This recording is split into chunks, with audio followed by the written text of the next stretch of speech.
Hola, vamos a ver los elementos de la arquitectura, la escultura y la pintura, es decir, cómo se consiguen esas características que habíamos dicho que se tenía en el arte barroco. Vale, en la arquitectura. ¿Cómo se consigue el movimiento y el dinamismo? Bueno, pues a través de líneas curvas y retorcidas. Estas líneas curvas las encontramos en las fachadas, fachadas cóncavas y convexas. ¿Veis qué ondas?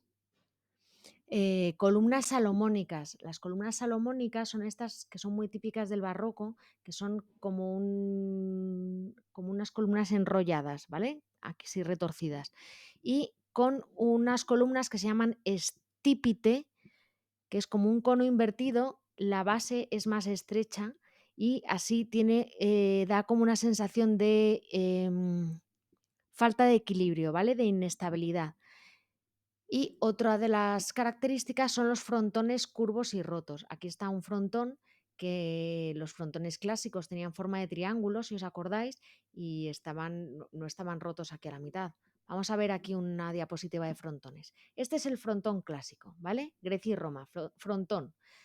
En el barroco lo que se hace es que ese frontón se curva y además se rompe a la mitad. Este es otro frontón que está roto a la mitad y este es otro frontón que se ha roto por aquí. Otra característica de la arquitectura barroca es la monumentalidad y la gran ornamentación.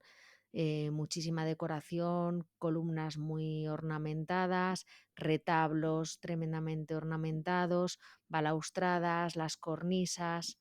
Las cornisas son estas partes de aquí que muchas veces las utilizan para poner estatuas, ¿vale? Esculturas. Predominan los elementos decorativos sobre los arquitectónicos.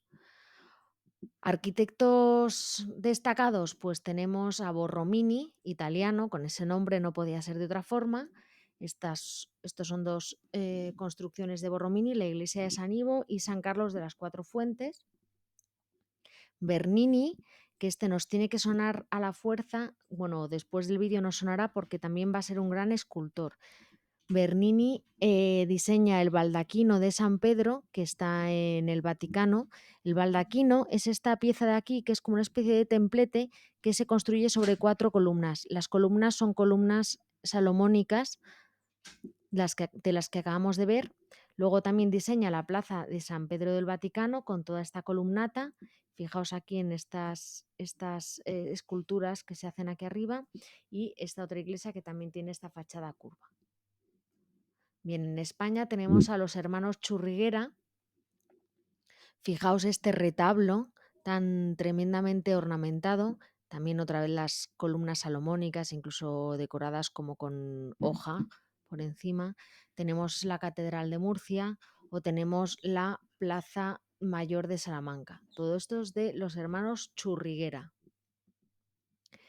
Bien, en Latinoamérica también se exportará el arte barroco, aunque quizás un poquito más tarde, en el siglo XVIII. Fijaos, esta es la Basílica de la Asunción en México. Se lleva a su extremo más radical, el barroco, ¿vale? El barroco, al final, cuando se radicaliza y se hace tremendamente exagerado, se llama rococó. Bien, este es el templo de San Francisco Javier, también en México. Fijaos este retablo, que es como la pared que hay detrás del altar. Fijaos qué decoración, esto es impresionante. Y esto es San Manuel de Coloete, en Honduras, también barroca. Escultura. Vale, la escultura, sobre todo vamos a ver a un señor que se llama Bernini, al arquitecto anterior. ¿Cómo se logra la sensación de movimiento en las esculturas? Pues con composiciones asimétricas y normalmente esculpiendo a personajes que están en una postura de escorzo. Escorzo es cuando están girados, con el cuerpo girado. Fijaos, esta mujer está en escorzo, este hombre está en escorzo, ella también está en escorzo, ¿vale? Tienen el cuerpo girado con respecto a la cadera, ¿de acuerdo? Escogen escenas impetuosas, incluso violentas. Estos dos son fábulas, bueno, son mitos, el de Apolo y Dafne y el rapto de Prosepirna, los dos de Bernini. Bien. Los ropajes son tremendamente realistas y se llenan de pliegues, y así consiguen muchos efectos de luces y sombras, esos contrastes que se buscan tanto en el barroco. Eh, este es el Éxtasis de Santa Teresa, también de Bernini. Las imágenes son expresivas y los rostros exaltados. Este es el rostro de David cuando se va a enfrentar a Goliat. Este es el rostro del Éxtasis de Santa Teresa. Y también se caracteriza la escultura por una gran perfección técnica. Fijaos aquí que cualquiera diría que esto es un trozo de piedra. La escultura también invade las fuentes e invade la ciudad, ¿de acuerdo? Se pasa a ser un elemento urbanístico. Esta es la fuente de los 4 ríos de Bernini. Bien, y la pintura por último. ¿Qué técnicas se utilizan en pintura para lograr estas características barrocas? Bien, pues por un lado tenemos el efecto del claroscuro, que es las partes que se quieren destacar y que están iluminadas son muy claras y las que quedan en sombra se hacen muy oscuras. Cuando ya se lleva a un punto muy radical se habla ya de tenebrismo. El tenebrismo es una técnica que empleó Caravaggio. Luego después normalmente se relajó un poco y se quedó en claroscuro. Movimiento y dinamismo. Bien, aquí también encontraremos figuras en escorzo y las composiciones eran complejas y asimétricas, con muchas líneas diagonales. Todo esto ofrece una sensación de movimiento.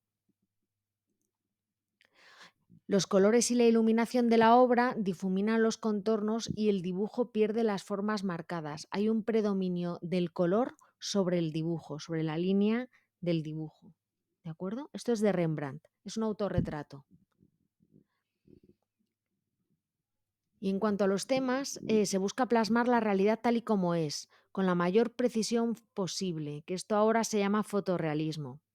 Incluso a veces los autores empiezan a buscar y a poner el foco en la parte de la realidad que es fea y miserable, incluso la sórdida. Eso es lo que se conoce como naturalismo, de la realidad quedarse con lo más feo, con lo duro, con lo miserable.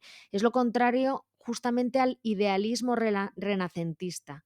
¿Vale? En el Renacimiento solo encontramos estampas idealizadas. ¿Vale? Este, por ejemplo, es un ejemplo de un joven mendigo de Murillo, que es un pintor español. Vale, vamos a ver algunos ejemplos de autores. Este es Caravaggio, que es italiano, que practicó el tenebrismo sobre todo, fijaos. Este es Rembrandt, de Holanda. Este es Rubens, de Bélgica. Y vamos a ver ahora a 4 autores españoles, a 4 pintores: Velázquez, Murillo, Zurbarán y Rivera. Si os fijáis en todos estos cuadros